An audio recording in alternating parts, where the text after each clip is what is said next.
las ponencias. Tenemos a Ibone Amechaga, de la UPV, Euskal Herriko Unibertsitatea. Como título, La biodiversidad es nuestra oportunidad.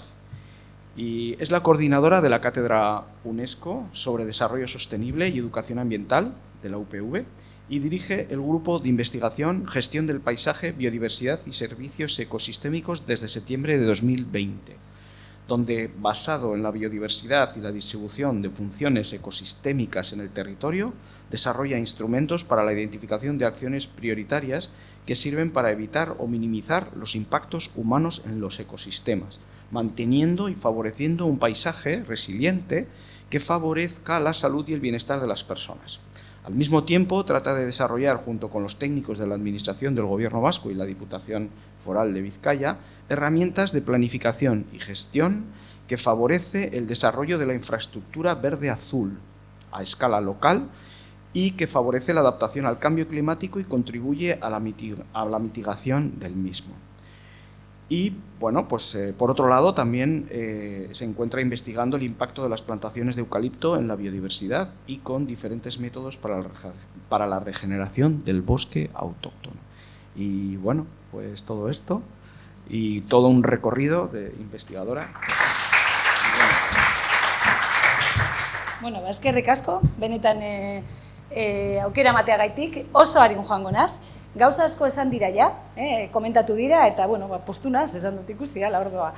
Baina gazteleraz egingo dut, bai? Prestatuta neukan euskeraz, baina dana dago gazteleraz, bai? Bueno, como ha dicho Alberto, yo agradeceros el que podamos comentar todas las cosas que hacemos.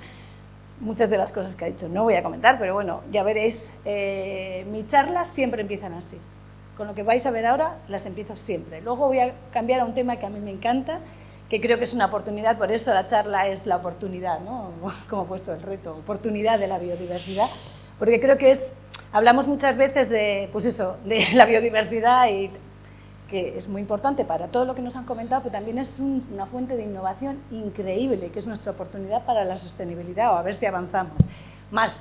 Entonces, bueno, me gusta poner esta imagen porque son los pulmones, es un pulmón, pero si le damos la vuelta es como si fuera un árbol, que al fin y al cabo ¿no? Son los pulmones de la Tierra. Y es verdad que nuestro objetivo, los objetivos de desarrollo sostenible y demás, Naciones Unidas, todos los conocemos, pero a mí me gusta este porque la base es esta, ¿no? La base es la naturaleza.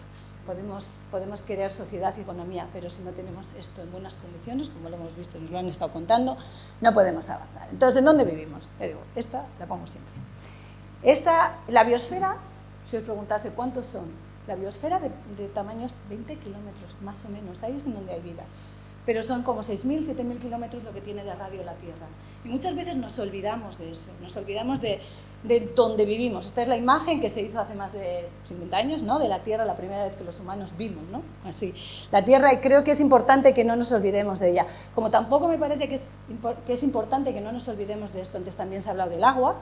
Esta es una imagen en la que tenemos la Tierra sin agua. Esta es toda la cantidad de agua que hay en la Tierra, y esta es la cantidad de agua disponible o la que utilizamos, o si queremos dulce. Para que os hagáis una idea, en las proporciones, esto sería un balón de baloncesto, esto sería, ¿qué creéis que sería? Una de ping-pong, y esto sería un grano de maíz. Es un poco para que no nos olvidemos de eso, que yo creo que es muy importante, y de eso también se estaba hablando, ¿no? Que creo que Alex también ha comentado algo, ¿no? De la superficie. Pues ahí tenéis, ¿no? Más o menos el 29% de la superficie de la Tierra es terrestre, de esa un 71% más o menos se considera que es habitable, y de ella el 50% lo estamos utilizando los humanos para la agricultura. ¿Bien? 37% son bosques, pero de ese 50%, pues un 77% es lo que utilizamos para los animales, que en este caso sería pues las vacas o los cerdos, lo que queramos, ¿no? O sea, pero que solamente nos dan un 14, un 18% de las calorías y un 37% de las proteínas. Que tengamos eso en cuenta, ¿no? De que nosotros estamos utilizando posiblemente más, porque el valor de que la superficie urbana ya es un 2% hoy en día, pero quiero decir que no nos olvidemos de esto, porque es muy importante qué es lo que nosotros estamos realizando en ese suelo, porque como ya han estado hablando, el suelo es muy importante. No podemos perder suelo, no podemos estropear su estructura, no podemos romper su cadenas tróficas, porque nosotros siempre nos fijamos, herbívoros, carnívoros, pero no nos damos cuenta que eso ocurre en el suelo, y es muy importante que se mantenga esa estructura, porque parece, aramos el suelo, pero es que está rompiendo, y eso es lo que permite que haya unas proporciones de poros, unos tamaños de poros, que permite que ese suelo mantenga más agua, menos agua, y haya más disponibilidad de agua, sobre todo en este momento en el que estamos, ¿no? Que ya sabemos que de vez en cuando está lloviendo mucho, pues otras veces llueve menos, pero los árboles que están ahí, la naturaleza, necesita agua como nosotros, ¿no? Y por eso es muy importante, qué es lo que hacemos en el territorio, en ese 29%, qué es lo que hacemos, o en este caso, ahí ponía el 37%, que es los árboles y demás, porque todo ello al final tiene un efecto sobre los ecosistemas acuáticos. Nos han enseñado ahora unos ríos, los ríos al fin y al cabo son como las venas del paisaje, recogen todo ello. Es verdad que es importante que baje sedimento, pero si baja demasiado sedimento tiene un efecto sobre toda la producción primaria y demás que pueden tener esos ecosistemas, y luego al final llega al mar. Y también es muy importante qué hacemos en esos ríos, porque bueno, pues un caso típico es el Ebro, ¿no? ¿Cuál es el problema del Ebro? El estuario del Ebro se está inundando. ¿Por qué? Porque no le llega sedimento suficiente. Quiere decir que es muy importante, todo ello está muy relacionado, y tenemos que tener muy claro qué es lo que estamos haciendo para que luego los ecosistemas, ¿no? Pues en el caso, como hemos visto, ¿no?, del MAPE, tenga esas aguas limpias y esas aguas todo el año que pueden permitir que luego no haya problemas de agua. Y aquí vamos con la imagen de los límites que hemos estado hablando todo el rato, ¿no? Que bueno, pues esta es la del 23, la más reciente, la de los 9 límites planetarios, que como ya se ha hablado, uno de los más importantes, estamos hablando de biodiversidad, en este caso sería sobre todo biodiversidad genética, pero también la funcional, también estaba hablando Ainhoa. Y luego está la parte, bueno, los ciclos biogeoquímicos, quiere decir que eso, el ciclo del nitrógeno, por ejemplo, hoy en día se fija más nitrógeno que lo que hacía la naturaleza. Eso cambia. Por ejemplo, en Holanda están cambiando hace ya años, están cambiando igual las praderas que tienen. ¿Por qué? Porque está cayendo más nitrógeno. Al caer más nitrógeno, ¿qué pasa? Pues hay más nitrógeno, pues favoreces a las nitrófilas, cambia toda la diversidad, toda esa comunidad que a la vez puede tener un efecto o no sobre los organismos. Bueno, que tiene, no voy a seguir con las proporciones de carbono y nitrógeno. Y como ya hemos hablado, bien, están todos estos, el cambio global, pero por mucho que nos guste o no nos guste, el principal, al menos hasta el siglo pasado, yo creo que sigue siendo los cambios del uso del suelo, que nadie quiere tocar ese tema, pero es muy importante. ¿Qué hacemos con los cambios de los usos del suelo? Urbanizamos o simplificamos los ecosistemas, con lo cual cambian y con ello hacemos todo el cambio a nivel de funcionamiento. Y luego, bueno, pues tenemos la biodiversidad, que Ainhoa ya ha comentado también la funcional, pero bueno, a mí me suele gustar al menos recordar que es genética, especies y el paisaje. Todas estas interacciones que se dan a nivel de paisaje, a nivel del ecosistema, son muy importantes. Y si el paisaje se fragmenta, esa fragmentación del paisaje no permite que las especies, algunas especies, pues sí, las aves pueden volar, pero igual los anfibios no. Entonces, es muy importante el intentar tener esa conexión, o que pueda haber esa conexión funcional, que muchas veces no ocurre. ¿Y por qué es importante la biodiversidad? Vamos a ver, es muy importante, pero por ejemplo, esto es un caso simplemente. ¿Por qué? Pues en el caso, por ejemplo, de un prado, el que haya diferentes especies puede permitir que si cambian unas condiciones, la respuesta que pueda haber a ese cambio, si todas las especies son las mismas, la respuesta va a ser la misma, entonces puede disminuir por ejemplo, la producción. Pues ves en los prados o en la hierba también, en los parques, pues cuando, aquí porque se suelen regar, pero si no se riegan y si vais al monte, pues veréis un prado, y si ha dejado de llover, pues de repente hay unas zonas sin plantas y tal, bueno, que están como más secas, pero hay unas que están ahí verdes, y dices, pero estas cómo están ahí, y permiten que esa producción que ha disminuido, que ha podido disminuir porque hay otras que eran dominantes antes y estaban ahí, pueda mantenerse. Y esto es lo que permite esa diversidad, que las respuestas a las diferentes perturbaciones, siempre hay alguna especie o algún conjunto de especies que pueden seguir manteniendo sobre todo en este caso, esa idea de producción, que es muy importante para que el sistema se mantenga, ¿no? Y luego a mí siempre me gusta, es verdad que hay muchas interacciones, pero nos guste o no, lo que mantiene a la naturaleza es esto. es ayudarnos unos a otros. Las especies ayudan unas a otras. Hemos visto el caso de Ainhoa, también ese es el caso, pues también estas hormigas ayudan a los áfidos, porque los áfidos les alimentan y demás, o en el caso pues, del cocodrilo, que no cerrará la boca porque le está limpiando los dientes. Bien, ¿no? O el cangrejo ermitaño que se lleva su actinia debajo, ¿por qué? O encima, ¿por qué? Pues le pesa, pero ya sabe que no le van a comer, ¿no? Entonces, quiero decir que eso es lo que mueve y eso es lo que tenemos que entender, que como sociedad, ya sé que con el COVID, pues bueno, pues yo creo que aprendimos también la importancia que tiene el ayudarnos unos a otros, pero es que eso es lo que mueve yo creo, bueno, a la naturaleza. Y lo que tenemos que hacer es, verdad, trabajar entre todos y entendernos, intentar entendernos. Pues, por ejemplo, el caso de la problemática forestal, pues sí, es una problemática. Vamos a juntarnos entre todos y vamos a intentar solucionar cómo tenemos que ordenar este paisaje para que a la vez bien, se necesita madera, pero vamos a hacer las cosas bien, para que no, sobre todo no impactemos ese suelo que es tan importante. En Japón, por ejemplo, no permiten que ninguna actividad en el suelo forestal, sobre todo, para que disminuya esa fertilidad del suelo, porque es la base de todo. Entonces, bueno, ¿por qué es importante? Bueno, pues algo ya han comentado, ¿no? Nos gusta, en este caso he puesto uno, no es un bosque aquí, porque veis que en la parte de abajo es agua, pero bueno, no tenemos estos ecosistemas forestales que los ecosistemas funcionan. Pueden estar en mejores condiciones, en peores condiciones, pero bueno, funcionan, tienen una serie de procesos y funciones que, ¿no?, se mantienen ahí, y a través de ellos, a través de su funcionamiento, si yo os pregunto, ¿qué obtenemos? Pues diréis, pues agua, aire, ¿no? Los polinizadores nos están, ¿no?, favoreciendo la producción, disfrutamos de ellos, control de plagas, control de la temperatura, etc. Estos servicios, estos beneficios es lo que yo creo que es un poco como la última, a veces pienso que es como lo último que podemos, que a ver si de una santa vez nos damos cuenta de la importancia que tiene la naturaleza en nuestras vidas. Bien, porque es para todos, está ahí y es para todos. Entonces, bueno, se agrupan en tres grupos, pero creo que es importante que nos demos cuenta que la naturaleza es un beneficio para todos y que gracias a ella tenemos este bienestar o nos podemos sentir mejores, porque es verdad que hoy en día no podemos decir que tengamos así una mala calidad, ¿no?, porque tenemos educación, sistema sanitario, pero el otro día creo que salía en el periódico, había aumentado un 40%, creo que los ansiolíticos además en Euskadi. Eso quiere decir que no estamos muy bien, que algo está pasando.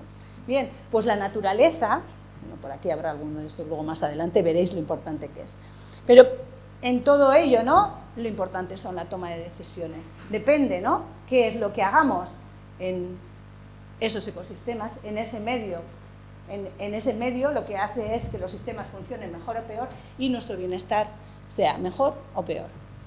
Pero para ello es muy importante, como hemos dicho antes, la genética. Se ha visto, por ejemplo, este es un estudio que ha habido a nivel de Europa en ecosistemas forestales, la importancia que tiene la genética intraespecífica a la hora de responder al cambio climático, la importancia que tiene y que tenemos que entender que los ecosistemas no buscan maximizar nada. Nosotros como humanos, normalmente, lechugas, miles de lechugas, madera, solo madera. No, la naturaleza no hace eso. La naturaleza lo que intenta es la multifuncionalidad, no llegar a máximos. Y por otro lado también se ha visto, en general, en más de 700.000 lugares, normalmente cuantas más especies hay, pero especies del lugar, ¿bien? Porque a veces cuando se habla de biodiversidad, a mí me suele dar miedo, ¿no?, porque dicen, vamos a aumentar la biodiversidad. Digo, la biodiversidad que tiene ese sistema, ¿qué es de ese sistema? ¿Qué es de esa zona? No tenemos que empezar a traer especies de otros lugares. Y luego también, que es muy importante, lo que estaba enseñando también John, es la estructura. La estructura de los ecosistemas, esto es todo forestal, porque para una cosa forestal, la estructura de los ecosistemas forestales son primordiales, en este caso son para los diferentes servicios que puede dar, como fijación de carbono, producción de madera y demás, ¿no? Pero creo que es muy importante que nos demos cuenta eso, que no hay que maximizar. Desde mi punto de vista, la idea de servicios de los ecosistemas, beneficios, creo que es algo que puede ayudarnos a todos los agentes, a todos los agentes que podemos actuar a nivel de paisaje, a nivel de gestión, para entendernos. Vamos a ganar, vamos a perder, unos ganaremos y perderemos, pero al final vamos a ganar todos, porque lo que tenemos que hacer es que la sociedad avance, ¿no?, que todos mejoremos en nuestro bienestar. Y por lo tanto, pues sí es verdad que Europa en el 92 hizo la Directiva Hábitat y tenemos la Red Natura 2000, pero dentro de la Red Natura 2000 hay muchos plantaciones que no se considerarían dentro de una infraestructura verde. Es verdad que las DOT determinan que todos los parques naturales y demás son infraestructura verde, pero no toda la superficie de esa infraestructura verde, de esas zonas de Natura 2000 son infraestructura verde, porque como aquí pone, es una red, tiene que estar diseñada y gestionada para prestar una amplia gama de servicios y proteger a la biodiversidad. Por lo tanto, tienen que estar funcionando todo el rato. No me sirve que yo tenga una plantación, que puede ser mejor o peor, y yo la corte entera. Bien, entonces por eso nosotros cuando hacemos la evaluación bueno, hemos hecho la estrategia, hoy hemos visto, hemos diseñado la infraestructura verde, no hacemos azul, verde de Vizcaya o de Euskadi, no tenemos, dentro de ella no entran lo que serían las plantaciones, bien, pero bueno, la idea de todo ello es eso, que tiene que dar diferentes servicios, la multifuncionalidad es muy importante. Dentro de unos días tengo que ir a una cosa de reserva de la biosfera y querían alguien que hablase sobre CO2, fijación de CO2, mercados de CO2, y les dije, yo no voy a hablar de eso. Yo voy a hablar de multifuncionalidad, voy a hablar de cómo se puede valorar. Antes Alex ha dicho, ¿no? Los valores que ha comentado los hemos hecho nosotros, con diferentes medidas, pero es que al final, ¿tú cómo valoras? Pues depende, cuando valores más servicios, pues seguro que te sale que por cada euro que inviertes tienes más. Porque al final es una inversión, como ha comentado él, es una inversión, no es un gasto, pero cuanto más beneficios puedas medir, pues te va a salir que es mucho más, porque ¿quién mide genéticamente lo que valemos nosotros? Es imposible. ¿Qué vale mujer mío, el tuyo? No podemos, pues imaginaros a nivel de las especies, es que es imposible valorarlo, pero bueno, se puede valorar, pero siempre sale que es mucho más. Y luego, claro, esta infraestructura verde depende en qué lugares, puede ser a diferentes escalas, ¿no? Pues ahí tenéis a nivel de espacios naturales, seminaturales, pero es muy importante también esta, la infraestructura urbana, porque nos guste o no, la mayor parte de la población, o más de la mitad de la población humana, se encuentra en zonas urbanas. Por lo tanto, como antes ha dicho también la concejala, es muy importante qué es lo que hacemos aquí, qué tipo de lugares, cómo son los parques, sobre todo favorecer la biodiversidad y que estén conectados entre ellos y que no ocurra esto. Bien, eso no es. Tienen que estar interconectados y tenemos que, bueno, pues hacerlo bien. ¿Para qué? Para que de verdad la naturaleza no es nuestro enemigo, que a veces parece que es nuestro enemigo. No, lo que tenemos que hacer es trabajar con ella porque nos ayuda. Nosotros hemos hecho estudios en Undavaso y no había más que ver. Es verdad que se pueden plantar árboles, pero simplemente dejando había un montón de biodiversidad. Bien, entonces una de las ideas que hay es, pues bueno, tenemos que hacer ciudades de este tipo, que esta es una ciudad que yo me imagino que igual ya la habrán construido en China por un arquitecto italiano que tiene unas casas torre así en Milán, que no me acuerdo de su nombre, yo soy muy mala con los nombres. Bien, pero bueno, de ahí viene lo que hoy en día se habla mucho, infraestructura verde, y lo que han comentado también antes, de soluciones basadas en la naturaleza. ¿Qué consiste? Pues la naturaleza, nosotros le podemos dejar y hace muchas de las necesidades que nosotros podemos tener, pues control de temperatura, control de inundaciones, la limpieza del aire, digo por decir las principales igual a nivel de ciudades, ¿no? Que es a lo que tenemos que ir a construir estos sistemas naturales que nos van a permitir pues no tener que actuar muchas veces o no tener el problema, y este es el caso por ejemplo de Oxford. No sé si habéis estado en la ciudad de Oxford. Oxford es una ciudad que tiene varios canales y cuando se inunda, se inunda. Os tengo que decir que yo he visto, cuando se inunda. Pero no se inundan las calles, no, se inundan los alrededores. Y zonas en las que tú has estado paseando tranquilamente y donde había vacas, pues cuando se ha inundado, cuando los canales ya se sale, ya está, no pasa nada, no paseas por ahí, no pasa absolutamente nada. Bosques cerca de los colleges, inundados. Cuando digo inundados, es inundados. Pero luego vuelve otra vez. Entonces, eso es lo que tenemos que hacer, dejarle su espacio, porque lo hace. Pero lo que no tenemos que hacer es ir artificializando todos estos campos de hierba artificial, me vuelven loca la verdad, pero bueno, con todas las funciones que podían hacer. Igual no vas a poder tener siempre con hierba, porque es verdad que hay mucha presión, pero bueno, me da igual, si es de arena, pues bueno, son de arena, pero bueno. Y aquí tenéis lo que os comentaba, ¿no? Estos son estudios, son datos reales de la importancia que puede tener el tener un parque cerca. Se calcula que tienes que tener un parque verde. No tiene por qué ser muy grande, a una distancia más o menos de 300 metros. Pero ya veis, bueno, pues ayuda a la actividad física, pero lleva, bueno, pues a diferentes enfermedades y sobre todo a la parte, a enfermedades mentales, es muy importante. Entonces, ahora hablando un poco, y también hemos estado hablando de la Tierra, bueno, pues aquí tenéis, ¿no? La Tierra tiene unos 4.500 millones de años y unos 3.800 desde que surgió la vida. Y si pusiéramos todos esos años en segundos, en un año, ¡pum!, pues empezaríamos aquí, ¿no? Hace 4,5, 4.500. Los humanos estaríamos ya el 31 de diciembre, ya es cuando aparecemos. Yo me acuerdo cuando daba en Navarra, era un segundo antes de la medianoche, cuando ya andábamos nosotros rodando, pero más o menos, calculado desde la edad de piedra hasta el móvil han sido 6 minutos. Que no es mucho, pero mirar todo el cambio aquí, que somos increíbles. O sea, yo a veces, cuando he tenido que hablar pues en escuelas y eso, digo, pero alguna vez pensamos, estamos aquí, estamos respirando, todo lo que está haciendo nuestro organismo, cuando nos hacemos una herida, ahí funciona todo el sistema, tum, tum, tum. No nos damos cuenta de las máquinas tan inteligentes, tan increíbles que somos, y somos increíbles porque hemos sido capaces de esto. Pero por otro lado tenemos unos problemas en los que somos posiblemente la única especie que estamos como estropeando nuestra casa, ¿no? Que ya es terrible, pero bueno. Entonces de aquí paso ya al tema que a mí me encanta, ¿no? Por eso os decía de la biodiversidad. ¿Qué es? ¿Qué oportunidad tenemos con la biodiversidad? Bueno, pues es verdad, tenemos un problema, ¿no? La vida está hecha con más o menos 5 polímeros diferentes y nosotros estamos, venga, a crear y utilizar toda la tabla periódica, y lo único que estamos haciendo es machacar bastante a nuestro territorio, ¿no? A nuestro hábitat. Es verdad que tenemos los productores primarios, secundarios y demás, no está todo muy bien organizado para que se dé un recicle, la sociedad ha ido aprendiendo, por eso hoy en día reciclamos, ¿no? No tenemos más que mirar un poco qué es lo que ocurre, el sistema funciona así, pero todo ello, todas esas especies nos dan unas oportunidades increíbles para, de alguna manera, mejorar en innovar, intentar innovar desde un punto de vista más sostenible, porque lo que vais a ver, ¿no? Son los organismos, habéis visto, son 5 polímeros, y todo lo que lo hacen a temperatura, presión normal. ¡Tum! Y todo lo que hacen, lo hacen de tal manera que puede ser reutilizado. Y una de las bases de todo esto, que es la biomimesis, meter biomimicry, os salen vídeos súper interesantes. Los organismos en general, con su actuación, lo que hacen es mejoran o favorecen las actividades un hábitat para la vida. Imaginaros un árbol que crece, ¿no? Y favorece vida, ¿no?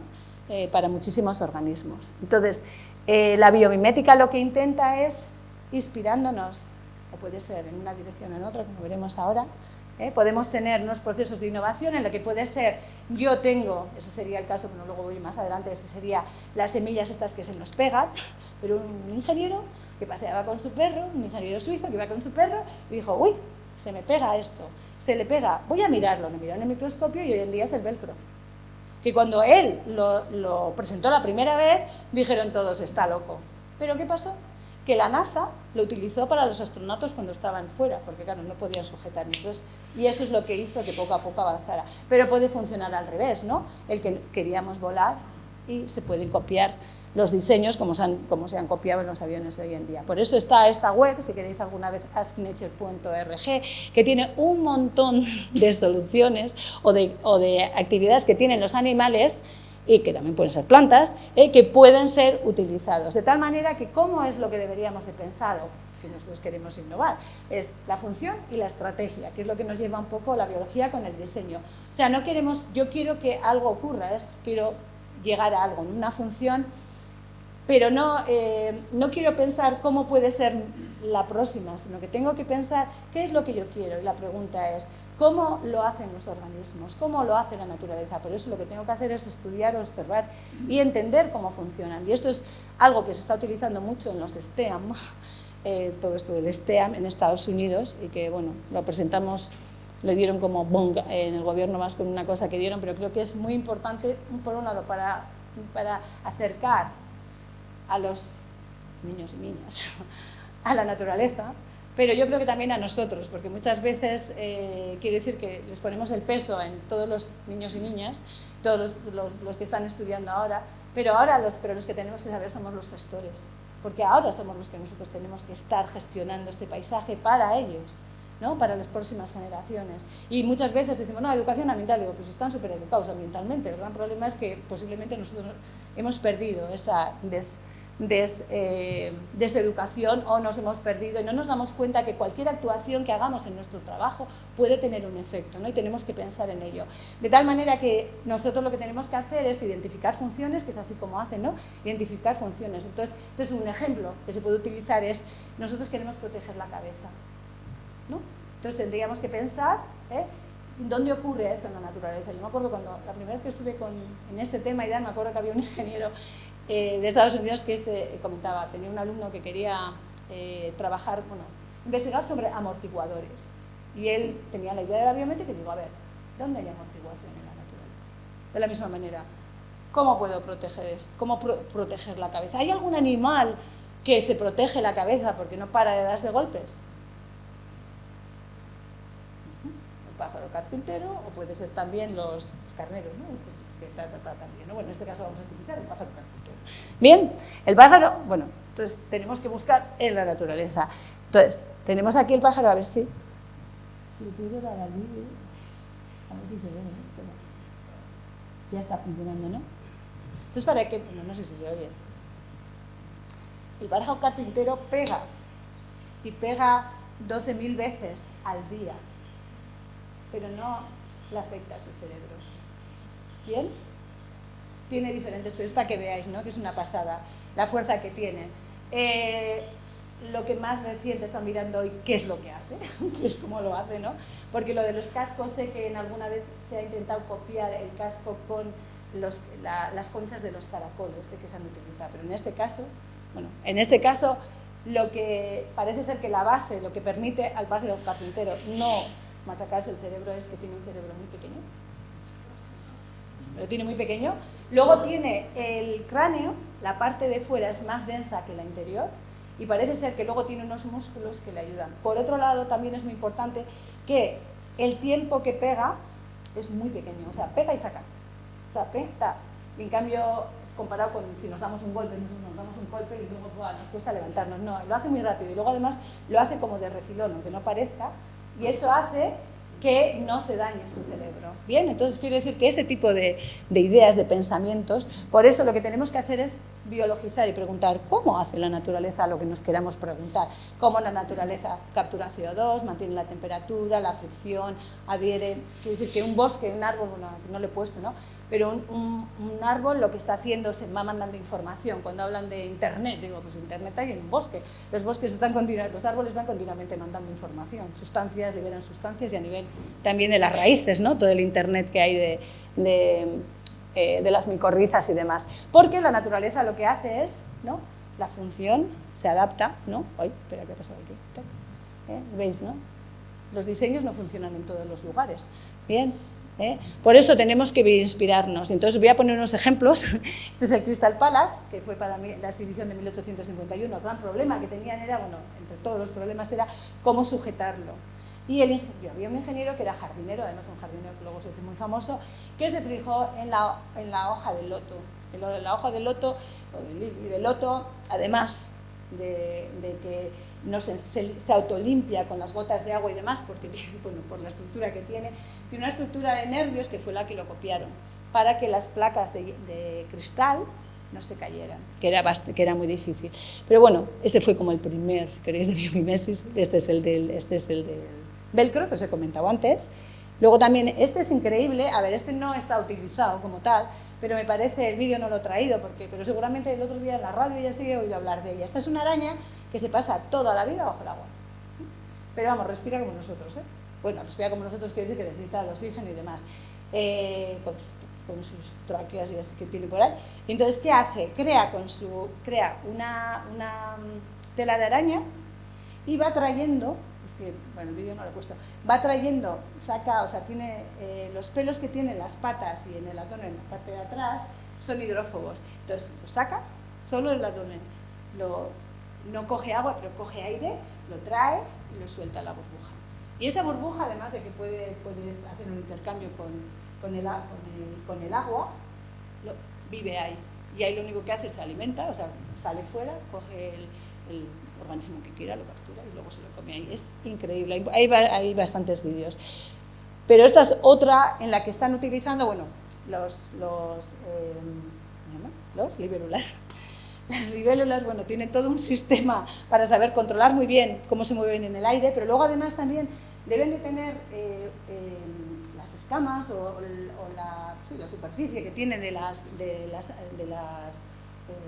alas, no permite que se pegue nada. Lo están utilizando para ver, como también la piel de los tiburones, ya sabéis, ¿no? Que hay unos tiburones que también tienen y han copiado la estructura para la pintura de los, ¿cómo se llama? De donde operan a la gente, donde operan, eso, de los quirófanos. Y lo de la flor de loto, están copiando la estructura también para poner en las placas solares, claro, se ensucian, ¿no? Pues quieren poner una capa de esa estructura, de tal manera que las placas solares no haya que limpiarlas tanto. Me olvida. Pero bueno, uno de los más así es este, ¿no? Tengo el vídeo, pero el vídeo no lo he puesto. Es cuando hicieron el Shinkansen famoso en 1964, que era pues eso, que no sé cuántos kilómetros hora en Japón, que mueve a 65 millones de personas al día. El problema que tenían era, yo cuando era pequeña, el problema también existía en los trenes de aquí. Entrabas en el túnel, salías del túnel y hacía un ruido increíble. Entonces en Japón además todo eso lo tienen muy así, lo de los ruidos. Y entonces, claro, el ingeniero que estaba allí decía, ¿y ahora cómo solucionamos este problema? Porque además Carlos Shinkansen no está en el paisaje, sino que entra en las ciudades, ¿no? Y entonces este ingeniero, que era un birdwatcher, estos que ven pájaros, pues pensó, ¿qué ave o qué animal, bueno, qué ave en su caso, pasa de una densidad, ¿no?, del aire a otra densidad, que es lo que ocurre, ¿no?, en los túneles al entrar y al salir, ¿no? Y entonces copiando, bueno, arriba habéis visto mejor, pero copiando la forma del pico, que es la forma de la punta del tren, ¿veis? Porque, claro, cuando cae no puede mover el agua, si mueve el agua no ve el pez, no ve los peces. Pues han conseguido reducir la energía, han evitado el ruido y, por lo tanto, bueno, pues, y simplemente ha sido, en este caso, es un copiar simplemente una forma, ¿no? Pero esta a mí me encanta. Este me encanta porque lo están utilizando buscando colas, ¿no? No solo colas, sino hilos para las operaciones, sobre todo en este caso hay un vídeo muy bueno de esto, pero sobre todo es cuando tienen que hacer a los bebés que todavía no han nacido o así, que tienen que estar en una situación de mucha humedad, tienen que utilizar hilos que resisten la humedad, ¿sí? Entonces tenemos los mejillones, que por un lado tienen dos cosas muy interesantes. Por un lado es el mejillón, bueno, es que el vídeo tampoco lo traigo, pero el mejillón, claro, se adhiere a la roca, pero para ello se suele adherir con unos pelos, ¿no? Entonces, ¿cómo se adhiere? Porque lo importante es cómo se adhiere, que es una cola que están intentando copiar. Pues lo que hacen es, cosas que yo he ido aprendiendo, yo no sabía, las rocas en general tienen una carga negativa. Entonces, normalmente están cubiertas por protones del agua, ¿no? Entonces, ¿qué es lo que hace el mejillón? Tira, o sea, se acerca, tira el pie, ¿no? Tiene como un pie, ¡pam! Entonces el pie suelta una proteína que podríamos pensar todos, pues será negativa, ¿no?, para atraer a los positivos. Pues no, es positiva. Pero tiene tal fuerza que lo que hace es que los positivos se tengan que ir, ¿bien? Tengan que dejar la roca. Y entonces suelta su proteína, que es positiva, ¡pam!, y se adhiere. Una vez que sabe que está adherida, comprueba que está bien adherida y luego estira, ¡zoom!, y hace el hilo. Y ese hilo es ese hilo de proteína es el que están intentando copiar para hacer, pero a la vez están intentando copiar también esta cola, que es muy buena. Bien. Y ya para acabar, creo que con esto es, bueno, no, luego hay alguno más, es este que me encanta, bueno, que me encanta en el sentido que dices, las medusas. ¿Y qué puede hacer una medusa que pueda servirnos?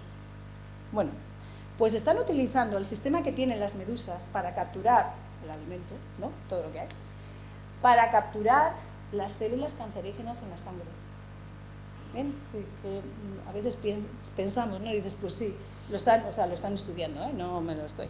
Pero luego también hay más casos, como por ejemplo puede ser este, ¿no?, el escarabajo este, que suele estar en los desiertos, que a primera hora de la mañana no coge un poco ese rocío, entonces lo que tiene una superficie, que tiene así, una zona es hidrófoba y la otra hidrófoba, y hace que se forme como una gota que va bajando y se la bebe.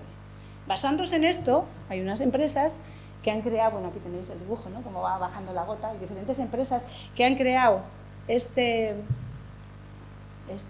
utensilio, bueno, que lo ponen en las mañanas y para los lugares en los que no hay agua está sirviendo para que la gente pueda beber agua, además de que lo utilizan para más cosas. Creo que son, por eso digo que es, pues, como Ainhoa decía, no todos los medicamentos, es que hay muchas cosas que están ahí, que llevamos muchos años.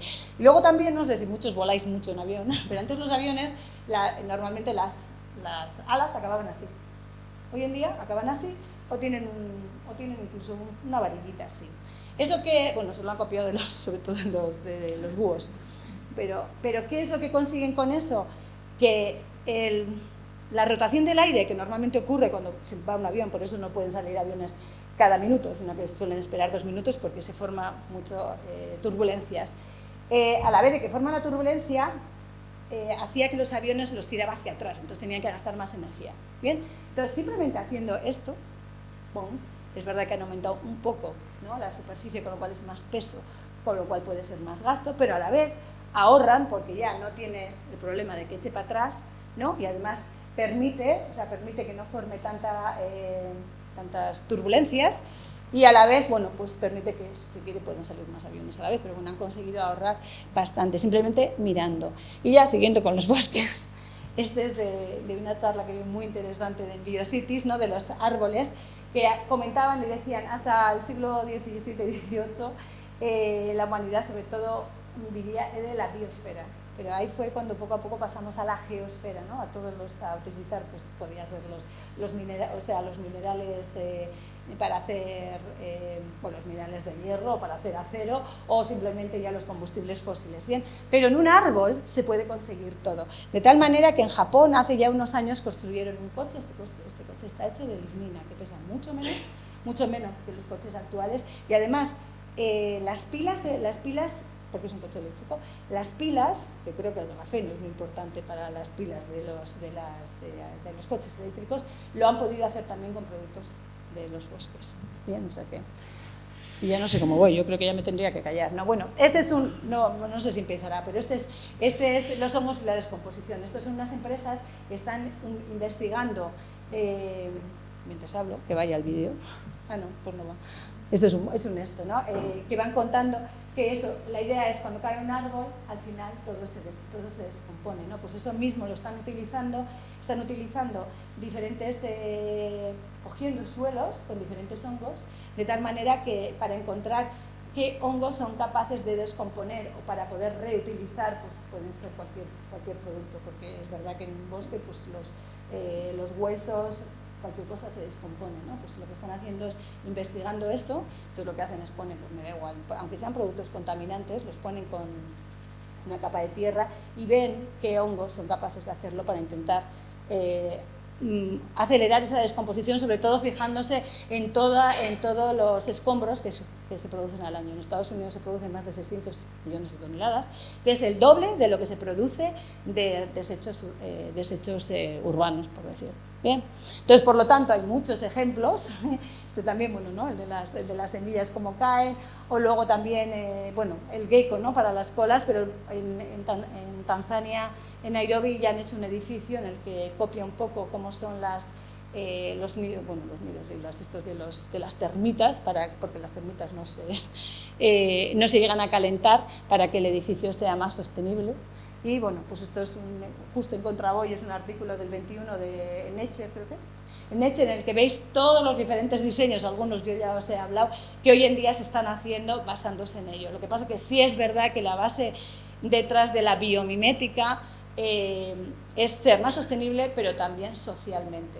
Quiere decir que lo que no vale también es decir, sí, yo produzco esto, pero estoy, como quien dice, machacando a los trabajadores. Eso es dentro de la biomimesis entra toda la parte esa. Luego, bueno, pues muchas veces habréis oído, ¿no?, que si nosotros queremos tener una salud humana buena, tiene que estar todo el sistema en buenas condiciones, hay que trabajar en equipo, estos somos todos. Y a mí me gusta también, si alguno quiere, leer este libro, es súper interesante, El buen antepasado entendiendo como nosotros como antepasados, y cómo dependiendo en dónde nacemos o no nacemos, bueno, pues las condiciones, tenemos que ser más, no empáticos, pero pensar en eso, en lo que les pasa a otros, para que nosotros podamos estar mejor, el intentar ayudar. Y bueno, pues Wilson con todas sus clases y nada, es que